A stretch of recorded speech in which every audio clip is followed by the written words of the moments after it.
Stuff Podcasts.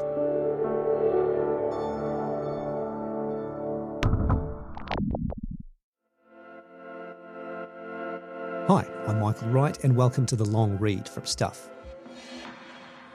This week's episode is called After the Fall. It's by Stuff senior writer Nikki MacDonald, who joins me now. Hi, Nikki. Hi, Michael. So, straight into it. After the Fall. What's your story about? Essentially, it's the story of one man's road to recovery. So Chris Canham had a history of psychosis, which was well managed with medication, but medication has side effects. So periodically he would try to come off that medication, and that's what happened in 2004. And the psychosis returned, and he ended up in Wellington Hospital's mental health unit. And look, he thought that the devil was after him, that he was going to turn him into a kind of apprentice, and that really to save the world from that, he needed to kill himself. And so he climbed out of the mental health unit and onto a nearby roof, and he jumped 6 stories because he thought this was the only way out. So really, this is a story about what happened next. It's a story about miraculous physical survival, but much more than that, it's a story about incredible mental resilience. And how did you come across this now? Because as you say, this happened quite a few years ago.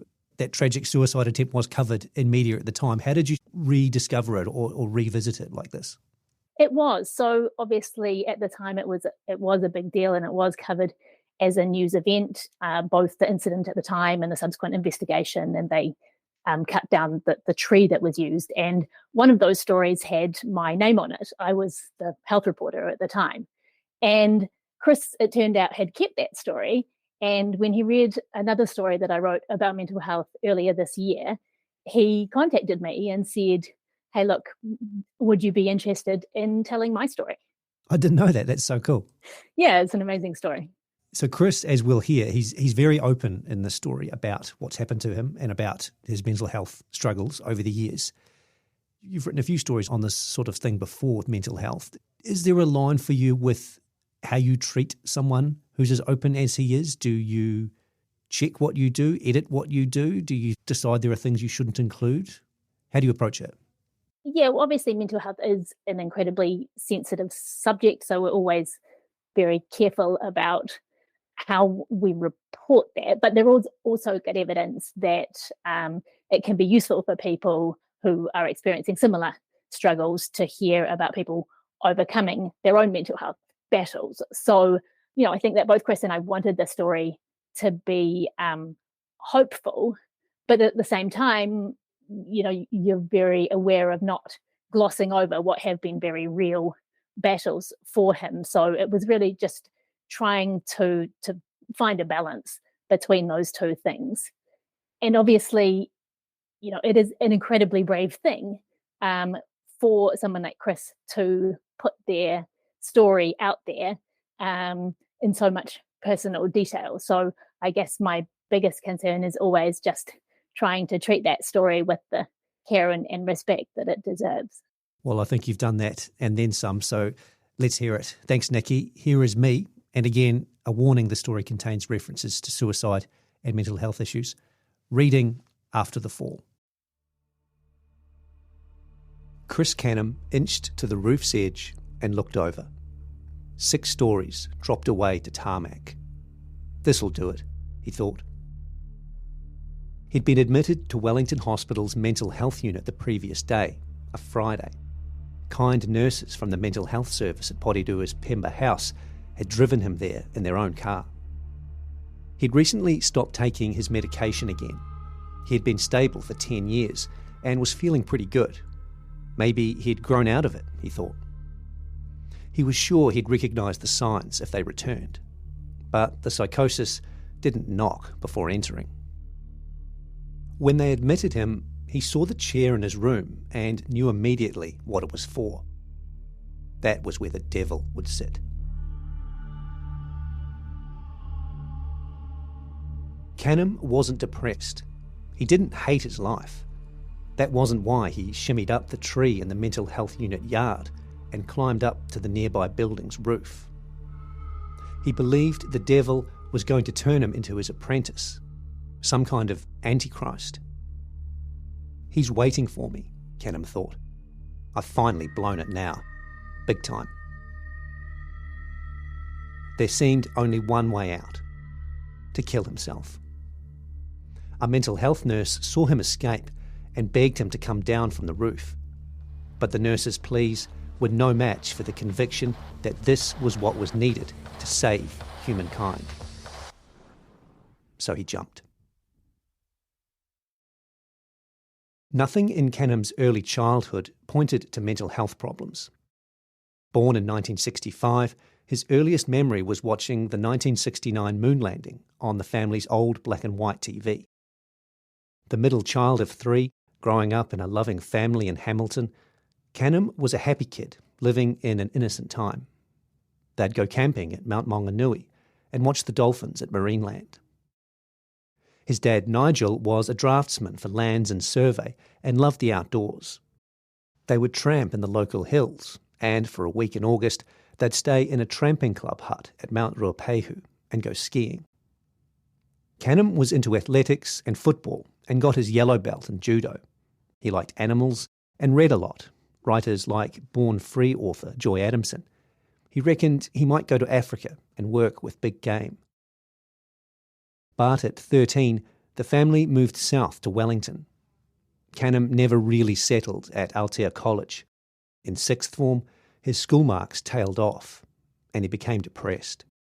Girlfriend issues, parent issues, usual teenage stuff he couldn't talk to his parents about. The school counsellor wasn't much help either. Canham felt fobbed off. Pull your socks up, play rugby, you'll be right, seemed to be the message. His schoolwork declined so badly he failed university entrance, so he left school to be an apprentice mechanic. His boss was great, the money paid for beers. He grew up, left home, joined Hutt Valley Tramping Club, and for a while, the dark thoughts slunk away. A hash cookie proved Canham's passport to paranoia. At Christmas 1986, he jarred his back on a tramping trip, and the depression slid back in. He was in a party flat, a revolving door of drinking and cannabis smoking. He'd been smoking dope at weekends for 3 years with no obvious side effects. But one night, a flatmate cooked up a hash cookie, which seemed to flick a switch. Canham wasn't religious then, but from somewhere his mind conjured the devil into the room. It was a real bad trip, lasting all day and all night. He thought the devil was going to get him. The trip wore off. The psychosis didn't. The next day, he swore off drugs for life, but the damage was done. 3 months later, in August, slow paranoia turned to full-blown psychosis. He just unravelled. After a weekend of fearing the devil, wired with no sleep, he wanted to kill himself.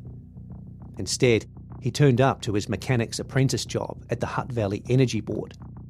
They realised he needed urgent help and raced him to Hutt Hospital, from where he was whizzed to Porirua Psych Unit by ambulance. Canham was with it enough to be terrified. Terrified he'd end up in a padded cell, screaming, going insane. That would be his life, and he couldn't do anything about it. One minute, he'd almost finished his mechanic's apprenticeship and was ready to take off to London to see his sister. The next, he was in hospital.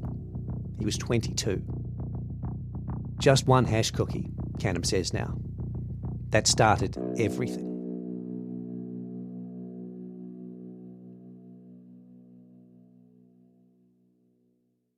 When Canham's body hit the tarmac with the gravitational force of 6 stories, it broke. His pelvis shattered, compound fractures of both legs, a broken right wrist. He needed aggressive resuscitation and urgent treatment to stem the bleeding from his pelvic fractures. His mother, Jill, was supposed to be visiting him for lunch. Doctors told her he would live, but might be brain damaged. One thing probably saved Canham's life, that he jumped on the grounds of a hospital. Somewhere between roof and impact, Canham had blacked out. Doctors put him in a coma to help his body recover from the shock. When he woke up 3 weeks later, he couldn't move. His fractured legs and right wrist were set in plaster, his smashed pelvis pinned together. He was on morphine and the old-school antipsychotic drug haloperidol. The first thing I wanted was a coffee, Canham laughs. I felt good mentally. I was totally non-psychotic. I was grateful I was alive. That was 2004. It was the last of Canham's several stays in hospital psych units. From that first episode in 1987, he had yo-yoed between stable and psychotic. Antidepressants and antipsychotic drugs kept the devil away, but they also robbed him of energy and motivation and limited his ability to work. So every now and then, Canham would decide, in his wisdom, as he puts it, that he didn't need them anymore. And every time, he would land back in hospital. But that was the last time. I nearly died, he says, and I realised I caused so much pain to myself and my mum and to those around me that I thought I would never come off meds again, no matter how I felt. For me personally, I need medication, I realised. Even though I don't really want to take it because it slows me down so much, I need it. It's the lesser evil of ending up killing myself or being again in a psychiatric hospital. Canham announces his arrival in metallic Morse code. Tack, tack, pause. Tack, tack, pause go his two crutches in quick succession. The fiberglass socket attaching his prosthetic leg to his left knee beams orange. Canham wanted something that would stand out, and orange is his favourite colour. The left lower leg was too messed up to save. Doctors suggested amputating the right one too, but he wanted to keep one leg. The trade-off is an inflexible ankle that causes him pain. He can still walk, but only for short distances. It's one of the small pleasures that has kept him going these past 18 years. Out the back of the Wellington suburb of Karori, up a winding road, is Wrights Hill, one of Canham's favourite destinations.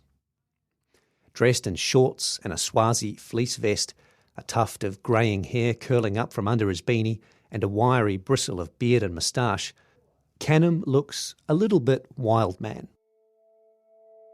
But then he starts talking history, tales of the coastal gold mines and old World War II gun emplacements. He settles onto a bench overlooking Wellington Harbour. To the left, the wind turbines of Marketer's West Wind chop at the dark, distant silhouette of the South Island. Family friends owned a batch south of Marketer at Te Kamaru Bay, where the Canhams would sometimes spend holidays. That brings back good memories. And as a teenager, Canham would roam those ridgelines. Now, his furthest reach is the right-hand turbine on Courts Hill. A short walk from the car park puts you beneath the impressive tower. Mount Koko also used to be a walking favourite, and the skyline walkway from there to Marketer. I used to do that a lot, Canham says, when I had legs. And in the far folds of the horizon, the Tararua Range. It's a good view for me, he says, seeing all the old tramping places. The Tararua ridgeline reminds me of Dad. He doesn't sound bitter or even wistful. He's come to a place of acceptance. But the journey hasn't been easy.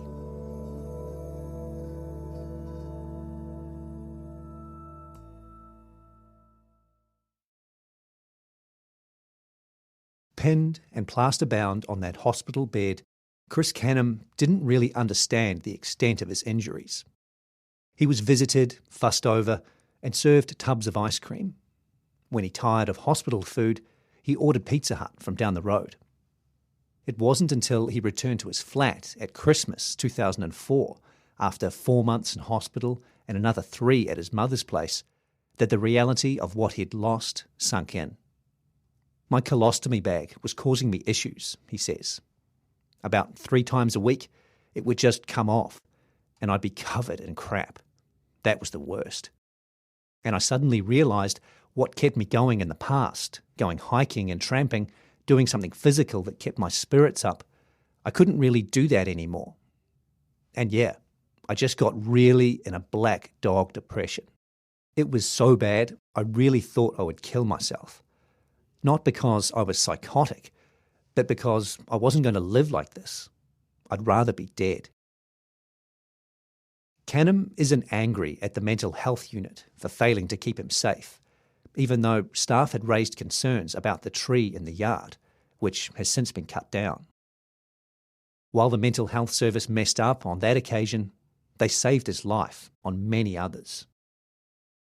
That included pulling him out of that black dog depression. For a couple of years, Canham talked every week with Pemba House psychologist Natalie Coynash. They helped me through it, he says. If I hadn't had support from Pemba House, I would have killed myself. An ACC accident payout was also a lifesaver. Canham bought a little sports car and drove around the North and South Islands, visiting friends. Just feeling he could get out and do things helped jolt him out of the depression.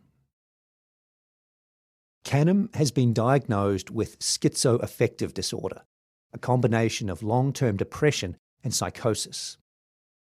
He was discharged from specialist mental health care to his GP in about 2010 because he was considered stable. He jokes that depression is now so widespread, authorities should put antidepressants in the water supply. But psychosis still carries a social stigma. It's easier to say you've got depression rather than say you're psychotic, Canham says. Everyone's got depression, but psychosis is kind of like, oh, he's crazy. When he met a woman he was keen on a few years back, he gave a creative explanation for his injuries. I was too scared to tell her the truth, he says, so I said I had a climbing accident. I didn't want to freak her out. Auckland University Emeritus Professor of Psychiatry Graham Melsop has researched the links between cannabis use and psychosis in New Zealand. While there were reports during the Vietnam War of acute delirium-type psychosis in US servicemen taking big doses of strong cannabis, he's sceptical that a single hash cookie could trigger ongoing psychosis. Some people with mental health problems use cannabis to self-medicate. But according to Melsop, heavy regular cannabis use can also raise the risk of developing psychotic symptoms, especially in young people. If they hadn't used the cannabis, Melsop says, they would never have developed the psychosis. A lot of them are long-term. That's why it's such a worry. Canham doesn't mind the schizoaffective label. At least having the right diagnosis means you get the right treatment. After one early psychotic episode, Canham spent a year at his parents' house, staying in bed till the afternoon, caught between facing a lifetime of torment and the prospect of killing himself and going straight to hell. I had no hope, he says. This was life. I'd lost everything. It wasn't until his parents got a second medical opinion and a medication regime change that he finally came out of it. Canham still takes antipsychotic haloperidol and the antidepressant citalopram. Drugs, though, are not a miracle solution. The medication, of course, helps, he says, but it comes halfway. You have to do your part in living a positive life by looking after what you eat, exercise, moderation in drinking, no drugs. I haven't touched marijuana since my first time with psychosis, back in 1987. Alcohol for me is in moderation. I don't get drunk anymore. It just helps with the pain and just to relax a little bit. You can't just take medication and expect it's going to be the cure. You have to work with that and work on your own mental health. Canham recently took some young people on a surfing trip to Taranaki. He can't catch any waves, but he's catching on to the lingo. I'm learning about words like sick, he laughs. That's a pretty cool word now. He also helps kids with his beloved old sport of rock climbing. He started going to church in 1990, and his faith motivates him to do community work. Dave Bond reckons helping others has helped Canham heal himself. The pair met in about 2007, when Canham started volunteering for the Drug ARM charity that patrolled the late-night streets of Wellington, handing out help and hot drinks. I've always been impressed with how Chris is able to think about others more than himself, Bond says. And I think he found that as a strategy for getting out of his mental struggles. He makes a point of spending time with people, looking them up to see how they're doing. He's quite an inspiration, really. A bit rough at the edges, but with a heart of gold, Canham has a knack for identifying familiar struggles, Bond says. My picture of Chris when we're out in the city at nights is of him sitting on a bench, usually with some teenager or teenagers pouring his heart out. These guys are drawn to Chris. They want to talk to him because they feel he's got something he can help them with, because he's been there, done that. Drug ARM Wellington is now defunct, but Canham and Bond still catch up regularly. He's a good example of how people can get over drug problems, Bond says, combined with, or perhaps causing, mental health problems, and come out the other side. And even though Chris hasn't got what you'd call a high-flying lifestyle, he somehow manages to hold it all together and focus on what's important to him and not get too distracted by the things that he hasn't got, as perhaps other people might. He's found a place in life that he's comfortable with, and his Christian beliefs would have a lot to do with that.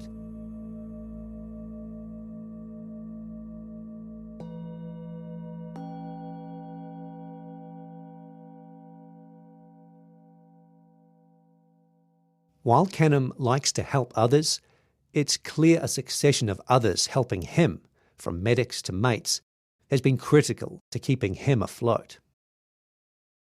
The reason he tried repeatedly, before the hospital jumping incident, to come off medication was because the side effects make it hard to work. Fatigue fogs his brain till about 1 p.m, ruling out a 9-to-5 job. But in 2010, a back-to-work support agency asked the manager of NIWA's Mahanga Bay Aquaculture Research Facility, Phil Heath, if he would take Canham on. Canham had engineering and maintenance skills, and the site always had stuff needing fixing, so it seemed a good fit, Heath recalls. Canham was upfront about the medication's side effects, so they used a gentle approach. It was around trying to put enough pressure on him to keep him motivated, Heath says, without holding him desperately to account if things weren't done by this time on Friday. It was a partnership that I thought worked really well. There were frustrations, for sure. Sometimes Canham wouldn't turn up on a Monday morning, although he always let Heath know. Heath's advice to others considering taking on someone like Canham is absolutely do it. But do it with your eyes wide open, he says. He did lots of good work for us, but if you're one of those employers who thinks everybody should have this done by 5 o'clock on Friday, then it ain't going to work. Canham says the job was the best thing that happened. Even though I was a bit depressed and slow, he says, Heath put up with it. So I came to town, got a flat by myself, and it was good. But Mahanga Bay closed in 2013, so Canham was again set adrift. For a time, he went to university to study chemistry and maths, but he lacked the discipline and funds to keep going. In 2015, he advertised himself as a mobile mechanic, but he still needed something more. Just off the Porirua Highway exit, a clutch of shipping containers marks out Terito Gardens. Through the gate, a guy is painting white tips on stakes. Someone else is building tables for the native seedlings they grow and sell. Kawhai, Kaprosmas, Kakabeak, all locally sourced. Steve Wilson set up Terito in 2009 as a place to be for his son, Reuben, who had a disability, without labels, without judgment, where he could do useful therapeutic work. Now Wilson hosts everyone from the long-term disabled and those with mental health problems to high flyers who have had life-limiting accidents. Canham was referred by the same person who hooked him up with the NIWA job. He was never much interested in plants, but comes in about once a week to keep the machinery running, trucks, mulches. Canham says Terito has been a lifeline. Being able to get out, go to work, that was a big part of my rehabilitation, he says. Not just watching TV and drinking coffee. It got me out of the house. It was really good. A lifesaver. I think that's one of the main things when you're mentally unwell. You're in hospital or at home doing nothing. A normal person, it would make you go crazy. You've got to have something to do. If Steve wasn't there, I don't know what I would have done. To me, he saved my life. Wilson laughs that off. Chris is a bit of a dramatist, he says. He's helped me a lot as well. He's a really good friend. We can talk on a level that most people can't, in terms of our spiritual beliefs. It hasn't all been rosy, mind. They've had their bust-ups. But, like Bond, Wilson admires Canham's resilience. He's been an inspiration to me, he says. For somebody that's gone through what he has gone through, to get up in the morning and continue. Now 57, Canham says age has helped him accept the confines of his world. He holds on to the good things, a bit of hiking, watching movies, reading the Bible, talking politics and religion, a paua pie all the way from the Chatham Islands. And an enduring friendship. Canham met Tim Percival at Hutt Valley Tramping Club when Canham had just left school and Percival was still studying. They took a few tramping trips together before Canham branched out into rock climbing. After Percival moved to Christchurch in 1990, Canham visited and looked him up. Together, they would hit the hills. A shy guy, Percival likes how Canham strikes up conversations with strangers. He's still friends with one couple he met in hospital all those 18 years ago. He's more outgoing than me, Percival says, more sociable than me, has a warmer personality than me, braver than me. Even after Canham was injured, they would find walks he could manage. Since about 2007, Canham has visited Percival in Nelson once or twice a year. They'd do overnight trips into Kahurangi National Park or rock climbing with Percival's young kids. In 2013, the pair spent 2 nights at Zach's hut in the Orongorongo Valley, north of Wellington. A 2-hour tramp took about 7 hours, but they ploughed on. And for 4 years, Canham played volunteer driver for the St Arnaud paragliding meet, chasing the drifting sails cross-country to their landing spots. He's always sincere and thoughtful and generous, Percival says, helping young kids, helping at the soup kitchen at his church. He seems to have helped himself a hell of a lot. For Canham, the pair's trips were treasured breaks to the daily routine. They were the best of times. While the bright spots keep him going, Canham has one great regret. I feel both lucky and unlucky, he says. Lucky that I had good parents, a good mental health support system, but unlucky that I suffered from a mental illness that has stopped me probably having a wife or having a family, which is the hardest thing I've had to deal with. Looking back, Canham wonders if things could have been different, if he'd got better mental health support at school, if he and his dad had got counselling. Maybe then he wouldn't have turned to cannabis and developed psychosis. One of the main things causing me to smoke so much drugs was the distance between me and my dad, he says. It caused a lot of anger. I think if I was to recommend something in today's world, it would be just communication. Just talk to your kids, you know? When kids don't feel they can talk to their parents about stuff, sex, drugs, anything, They get isolated. I think that's the main thing. Despite everything, Canham feels lucky he didn't die that day he threw himself off a hospital building to flee the devil. He's happy doctors were able to scoop his broken body from the tarmac and rebuild it, so he could start rebuilding the battered spirit inside. You've just got to accept what life's giving you, he says. I realised I had to make the most of my life and get a perspective that there's other people worse off than me. In terms of a positive life, looking after yourself, caring for other people, having a faith has been important in my life. And just being able to think that there is a life after death, that can be a bit better. But meanwhile, here on Earth, we have to do the best we can, not complain too much, work in the community, try and help out. We're all part of a big family, really.